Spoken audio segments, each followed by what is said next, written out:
From the Paris of the Midwest, hello and welcome to your Daily Detroit for Monday, January 27th, 2020. I'm Jer Stays, and here's what to know and where to go around Metro Detroit.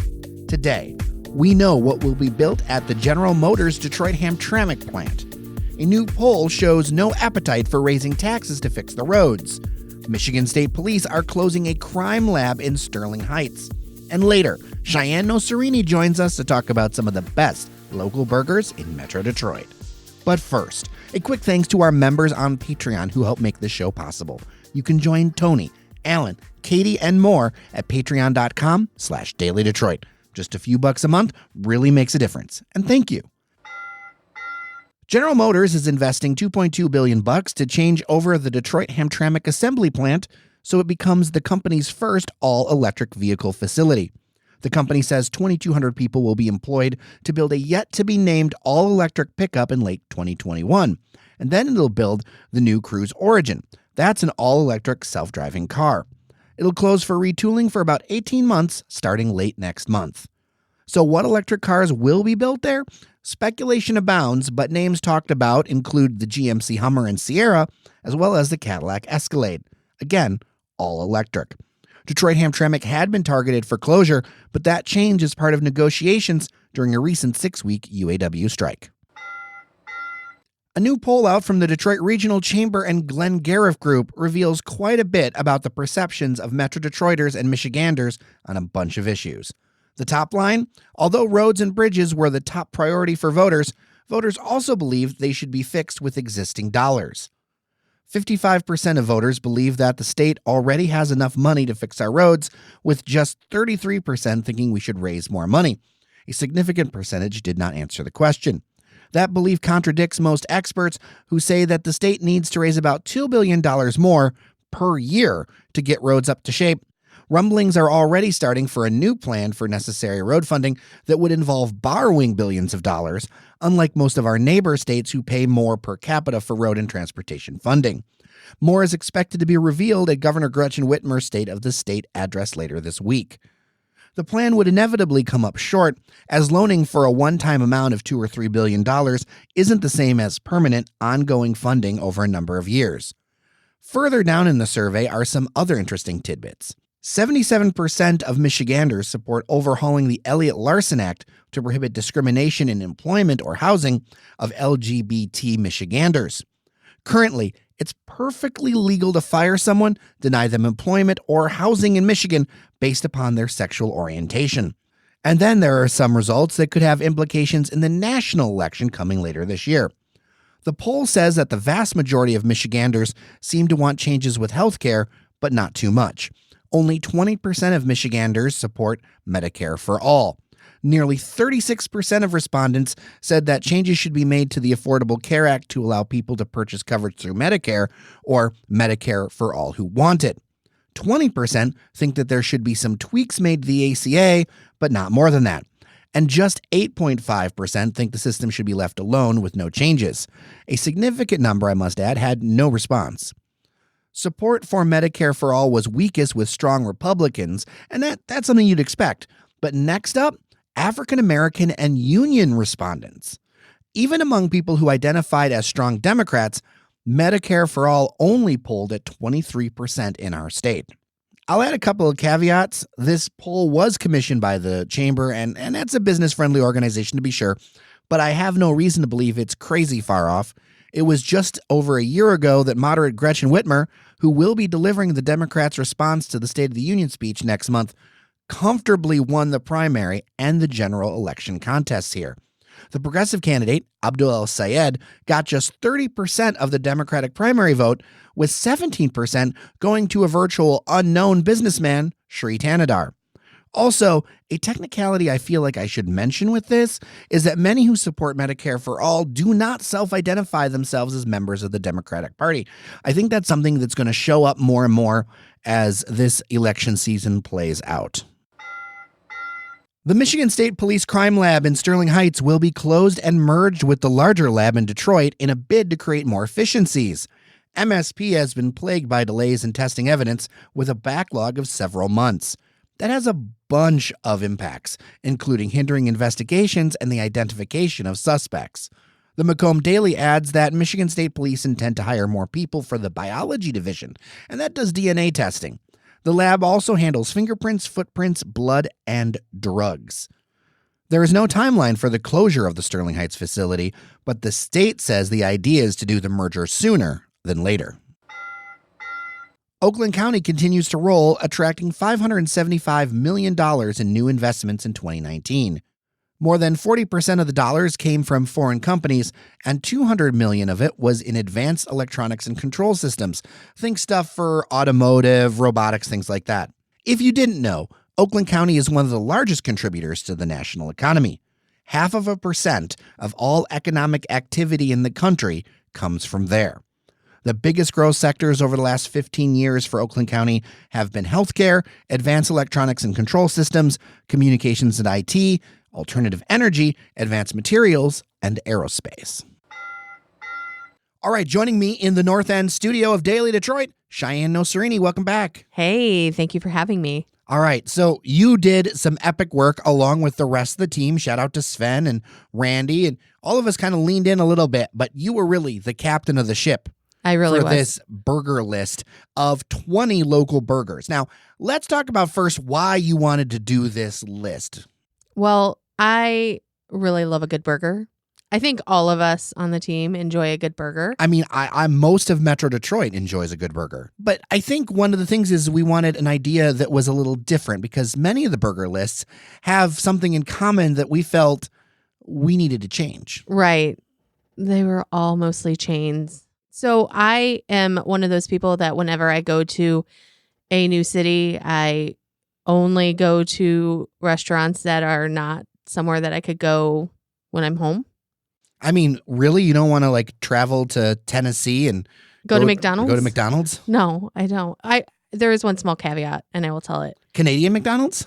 I do enjoy a good Canadian McDonald's, but I will say I will go out of my way if there's a Jack in the Box because we don't have them here.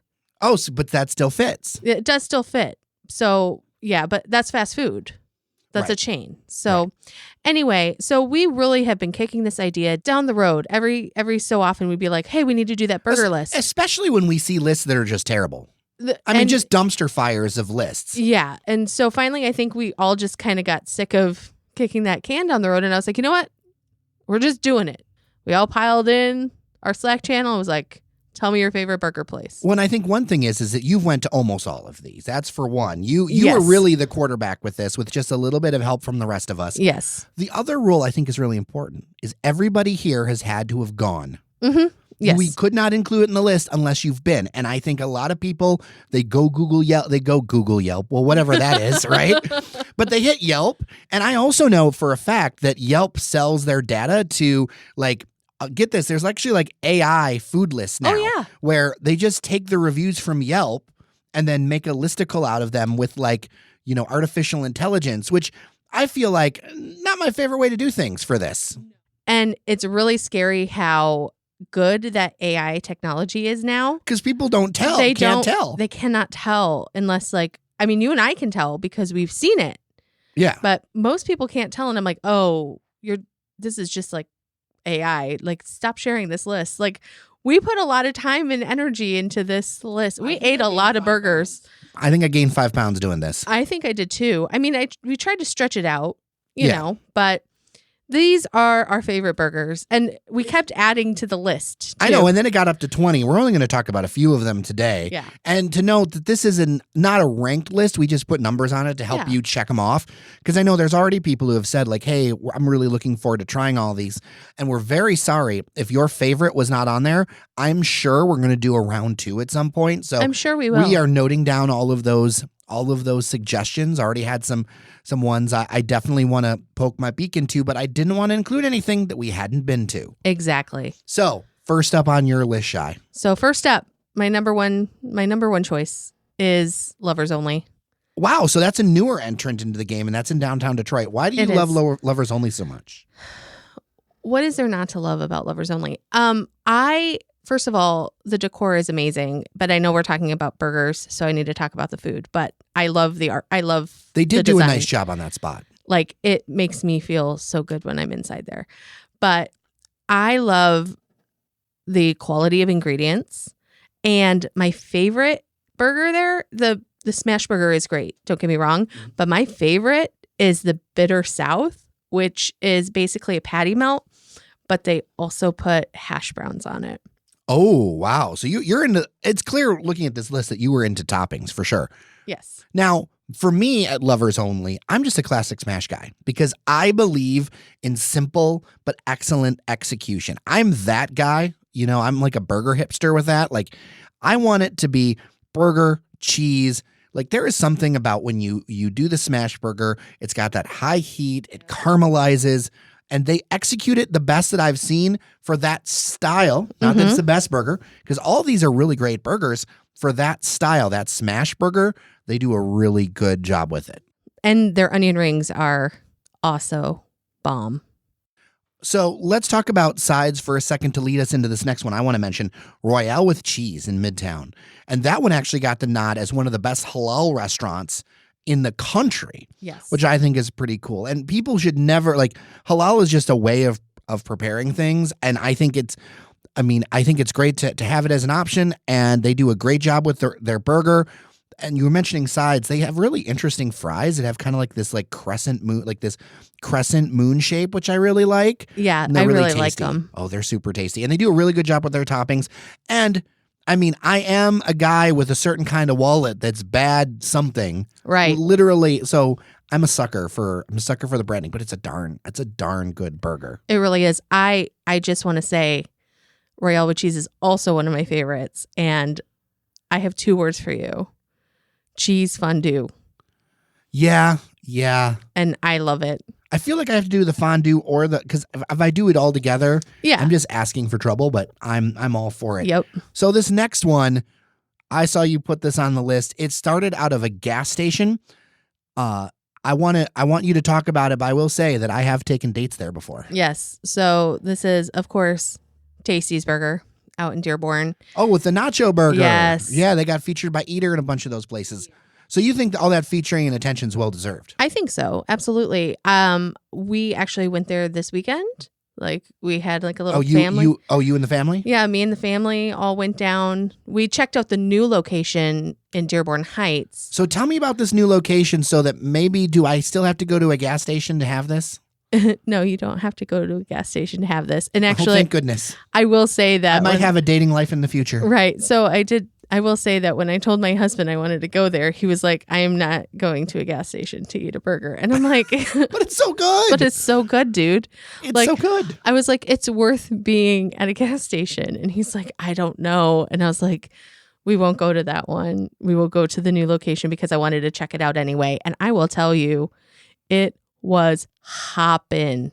I mean, hopping. Like, it was packed in there when we went. And we went, around dinner time.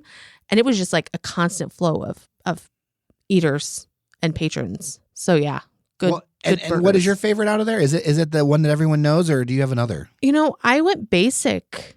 I just did their regular burger because I wanted something easy to eat and I didn't want a bunch of toppings when I went, and I think it holds up. So, Jer, I know one of your favorites is a long tradition in the city. It is, and it's also served on a hot dog bun. Because you know me, I like them weird, right? Like, right. Jer is all about getting weird. So this place, Marcus Burger, has been around since the 1920s. It's actually over by the shop where the RoboCop statue is being finished. Oh, yeah. Yeah, over there. And it is in the, it's definitely in the neighborhoods, and I love it. It's this corner, like this little, like, weird, like, it's not a corner place, but it's got lots of corners to it. It's like this U-shaped counter, like way back in the day. I think it's melamine or whatever, that plastic. Oh, yeah. Yeah, I know what you're talking about. I mean, look. It is divine and simple, and I suggest that you go to Marcus Burger. It's a great adventure. Now, for you, again, you went for another one of the newer entries, and this one, I feel, feels like a classic, but it's only been around a few years. Yeah, I mean, it's been around. I mean, the years have added on, but I really love Green Dot, and it's always packed. everybody loves Green Dot, and they don't. How can you beat nothing is over $4 on that menu? I mean, they are the little, the whole way they get you, though, is the whole small plates thing, right? Because, all of a sudden you're eating 10 cheeseburgers or something, which I must say I've done. But, because they've got the cheeseburgers and then they've got a wide variety of different eats, like the hot brown. And right. They have, the coney sliders. I like that they have, a real interesting kind of shtick to it. They do a mystery meat. And their bar is pretty solid, too. You can walk out of there and not kill your pocketbook, which I think is pretty cool. Right. Yeah. And it's always, I always get the cheeseburger, but I also add on either the fried chicken sandwich, or the last time I did the chicken Caesar sandwich. So I like trying all the different types of sandwiches, and every so often they change something. So there's always something new. There's things for vegetarians and vegans. There's something for everybody. And my son loves it. Well, if you're going to pick someplace like that, I'm going to pick someplace a little bit newer too, but still been around for a while. Yeah. And this one might surprise people. I'm going to say the Emery in downtown Ferndale. Oh. I think they do a really good job, and here's what I like about them. I think they do a great job with their toppings. I think they do a great job executing on cooking the burger. The bun is great, and their side. So, you can get, a great vegetable side. Mm-hmm. With it, and the execution is good. The bar is good there. Every time I've gone, I have not been disappointed. They serve a variety of burgers, and it's something that if you're a burger lover and your friends want to try something else, it's pretty good. And then it's right there in downtown Ferndale, so you got, I feel like the burger is one of the best ways to steal yourself before a night out. Mm-hmm. And I think this way you can do the burger, and then you do they're really great vegetables. I mean, they're really good at vegetables. And I'm a guy who doesn't look like I eat vegetables, but I do. And they've done a great job with that. So that's one of them. Now, right. We got to do that thing that listeners I'm sure will hate. Right. Meaning we got to send them to the website. Yes. We have the full list at dailydetroit.com. So you can find it there, and then be free to share it with your friends, and maybe go and have a little burger scavenger hunt. I mean, what if 2020 was the year of the burger, and you get spent now through 2020 checking off all the things on that list you haven't been to? Oh yeah, I think that'd be a great little idea. Once a month, twice a month. I can't do math. Math. There's a reason we work in communications and media, is because math is hard. I can't do math. All right. Well, Shianne, thank you so much. I appreciate you. Absolutely. Have fun, everybody.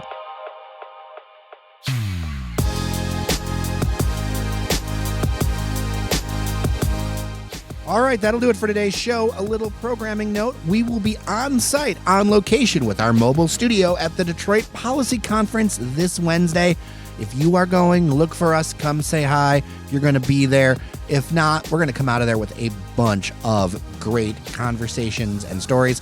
We will not miss a beat. Of course, we will publish on Wednesday. Later this week, I can't say who, but I got to tease, a very special interview will be recorded and coming into your feed next week. I think it'll be a very interesting perspective on Detroit and what's happening in our region. And of course, before I go, I've got to thank our members at patreon.com/dailydetroit that help make this show possible. Without you, we really could not do this. And thank you, thank you, thank you. With that, I'm Jer Stays. Take care of each other, and I'll see you around Detroit.